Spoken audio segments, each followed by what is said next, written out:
Lately, I've been interested in German newspapers as well. It has been already 2 weeks that I regularly receive two papers, Morgen Post and Berliner Tageblatt.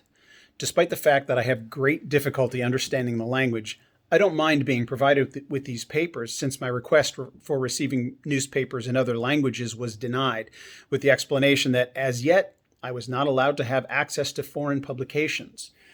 Although time passes quickly, I've been feeling physically weak for the past few days, suffering with mainly a light headache that lingers the entire day. And last night I had a strange dream. Even though I don't know much about dreams, my present world forces me to believe in all sorts of things and view everything with a provincial and religious eye.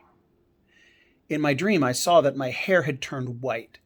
It also looked like I had the exact same hair as T, my late beloved friend.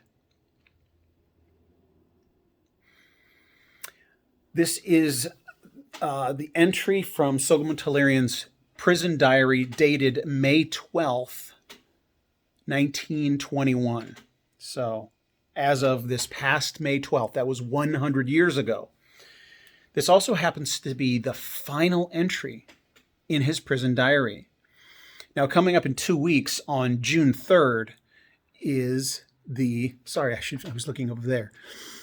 Coming up on June 3rd is the 100-year anniversary of the verdict in Soghomon Tehlirian's trial, the trial for murdering the architect of the Armenian genocide, Talat Pasha.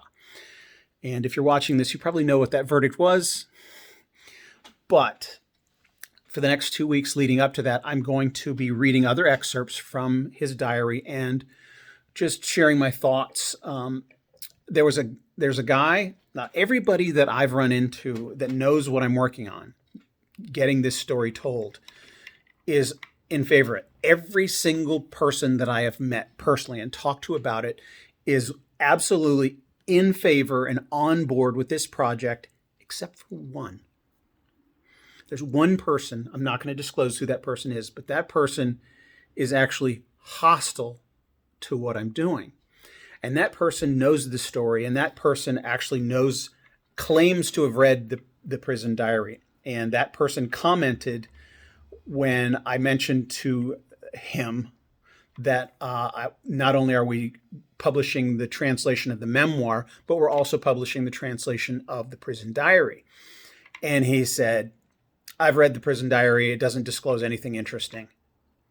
And that was before I had read it, before I had had it translated. Now, I'm suspect for a couple reasons that that person's statements, I'm suspect of them. Number one, because that person is opposed to my project. I expect he'll be on board eventually, but at this point, or in my last interaction with him, he was opposed to it.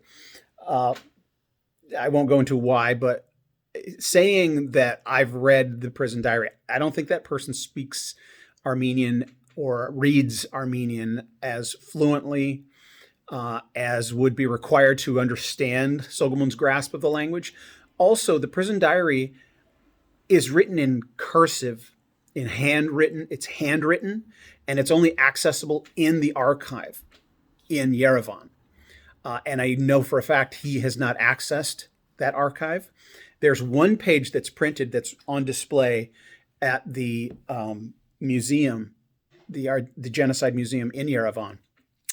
I don't know that there's any other copies available anywhere else, but it's handwritten, and so it's very difficult to read. First of all, you have to read Armenian and Western or Eastern Armenian, which that was written in. The memoir is written in Eastern Armenian. The prison diary is written in Western Armenian. I may have those reversed, and they're two very different, distinct dialects, but it's also handwritten at cursive. And I've looked at it and it's like, wow, it's difficult to read other people's handwriting sometimes. We actually had to have an expert transcribe the handwritten. Before we could get it translated, we had to have it transcribed, the handwritten into typewritten Armenian before we could have it translated. So I don't believe that person has read the full prison diary. The other reason I don't believe he's read it, because of that comment, it didn't reveal anything interesting. A lot of a lot of question marks have been answered for me in reading his prison diary. There's a difference between a diary and a memoir. Diary is in the moment. It's the most accurate, or I don't know. I don't know that it's the most accurate, but it's certainly the most current to the events. The memoir was written, it began to be written at least 10 years later, and it was published it was finalized about 20 years after the events and published 30 years after the events. The editor of the memoir died in 1943, and so that's the final version. Mostly was done by that time. 10 years later, it was published in 1953. So the one thing I want to point out about this entry, his diaries also aren't as interesting, aren't as necessarily as satisfying. I think they're interesting, but they may not be as satisfying as memoirs or other types of writing, because a diary is just the events and then it drops off. And this one, like as we have, it drops off on May 12th. He was in prison for another two and a half weeks after this. So we don't know the details of what happened in those 2.5 weeks. It's a daily account essentially from March 15th up here until May 12th. We have a date. He accounts for things that happened each one of those days. And then we have 2 weeks of silence. And there's things that he mentions maybe coming up that we have no answers for, and we may never have answers for. But there are a lot of answers to questions I had. So I'll bring those up in this series in the next 2 weeks, where I'm just going to read excerpts and talk. And what I want to close with here in this little segment is, if you recall, if you watched earlier episodes where I read the first day, his account of his first day in prison, it begins with him waking up from a nightmare, waking up from a dream. And here, his final entry, the end of the diary ends, "In my dream, I saw my hair turned white." He didn't know if he was going to die. He was facing the death penalty. Yet he has this dream that his hair turned white. And I have pictures of him where his hair, he's lost a bunch of his hair, but what he has is white. Like it's as if he had a dream of his acquittal, that he was going to live. He was going to live until his hair turned white, at least. And it's also significant here. He just revealed, in some of the other episodes I'll do, he does some revelations that I think confirm suspicions that I had, thoughts that I had.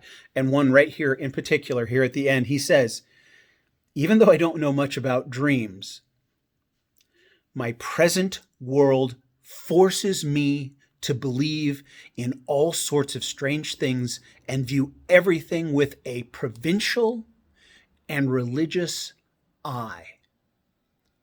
Provincial, providential. I'll talk to the translator. That may be the more accurate word there.